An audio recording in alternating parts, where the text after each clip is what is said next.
sommes alors avec Normand Simard, sculpteur de bois. Bonjour. Bonjour. Pouvez-vous nous décrire un peu d'où provient votre inspiration? Mon inspiration, c'est qu'à un moment donné, j'ai toujours rêvé à quelque chose au début dans la pierre. Mais comment est-ce qu'on était capable de travailler la pierre, ou disons avec des outils?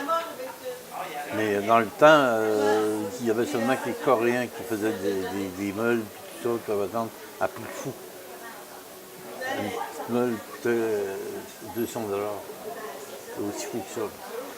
Mais ça a évolué. Mais j'ai commencé à faire je vais aller au bord de la mer. J'ai commencé à ramasser des roches, puis faire des canards en pierre. Puis, Donc, vous avez sculpté la pierre carrément? Non, pas seulement. Ça, le bois, après ça, il est venu avec les cabanes d'oiseaux. Mais tout le bois, la plupart du bois vient que j'ai ramassé dans les lacs. J'ai travaillé une douzaine d'années sur la zec des Martres. J'ai travaillé sur l'entretien. Puis je voyais dans les lacs toutes sortes de belles racines d'arbres, puis des affaires comme ça. Puis on a des chousses qui, tu sais, je veux dire, qui étaient.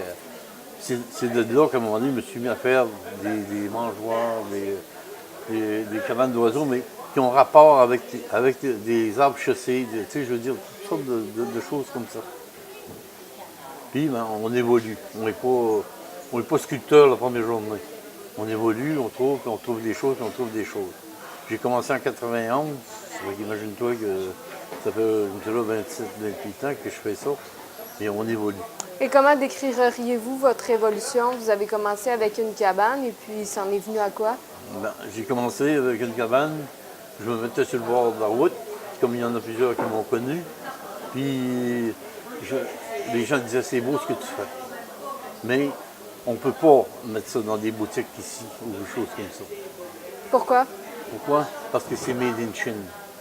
Dans la plupart des magasins, tout ça, ce que je veux dire.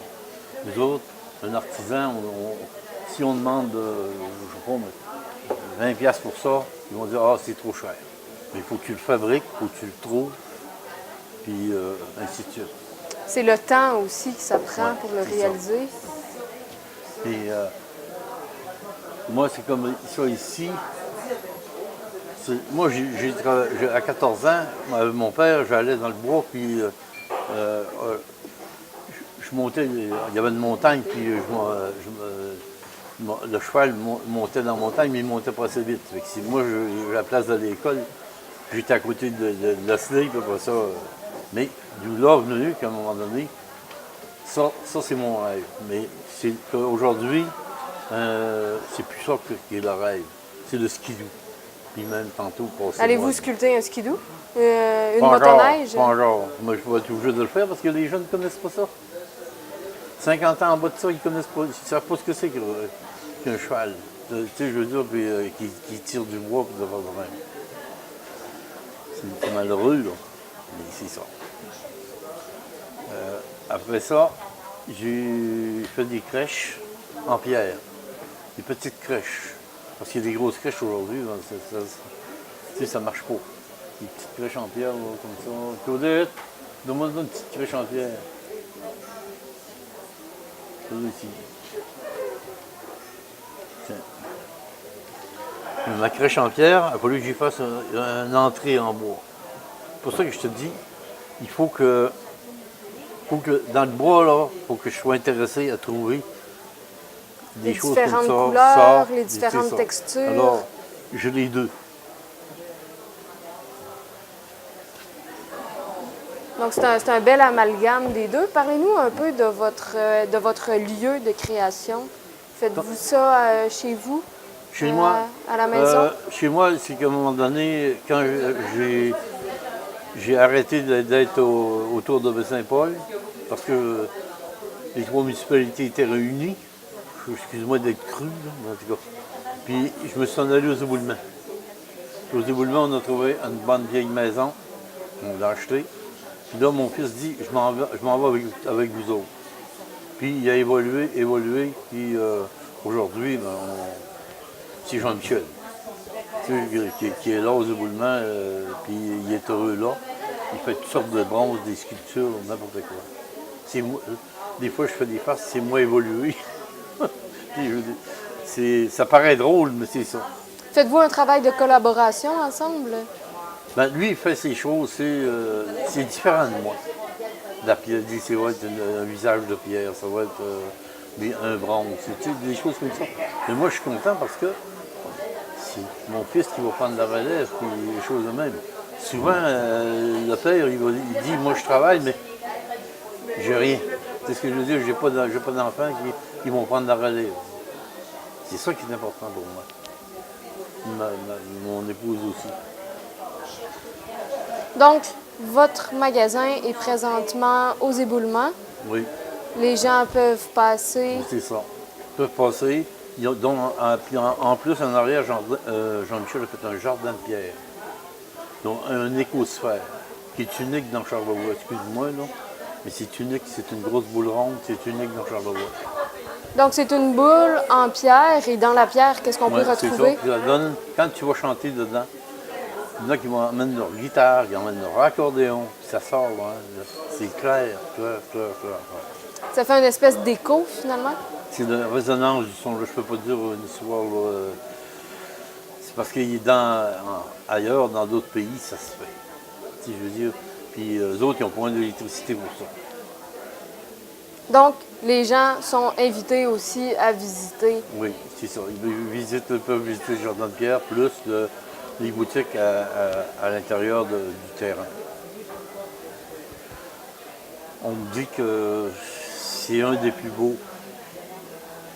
Quand les gens là, viennent visiter, ils me disent que c'est un des plus beaux. En tout cas, je laisse ça à la discrétion des gens. Sinon, votre présence ici au marché public de C'est Baie-Saint-Paul, parce comment que ça se moi, passe? j'aime ça ici. Les gens, c'est parce que ce qui passe par le train ne passe pas aux éboulements en auto. Excuse-moi, là. Mais, tu sais, je veux dire, ce qui passe par le train, ben, il passe pas aux éboulements. Alors, ils ne voient pas la cabane d'oiseaux. Alors, on est ici. Les gens disent ça, ah, OK, on va prendre l'auto, puis on va retourner, on va aller voir ce qui se passe. Tu sais, la route du fleuve, c'est tout. Donc, c'est une invitation aux gens aussi. Les gens peuvent venir Voilà, c'est ça. ici, On voir parle, on questions, jase, puis parce que vous attendre, ne pouvez pas puis ainsi de tout suite. apporter non Puis, plus. tu sais, je veux dire, il y a beaucoup de gens, ben, ils vont revenir dans Charlevoix. Tu sais, je veux dire, là, ils sont en train, mais ils vont revenir. Parce que la route du fleuve, c'est la plus belle route quasiment au monde. Donc, tu sais, quand on parle de route, là, pour se promener et tout ça. Donc, on vous souhaite bonne chance pour la suite, ici, à votre présence au marché public, mais aussi chez vous aux éboulements. Merci beaucoup. Merci.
Alors, c'est ce qui conclut déjà cette fin d'émission.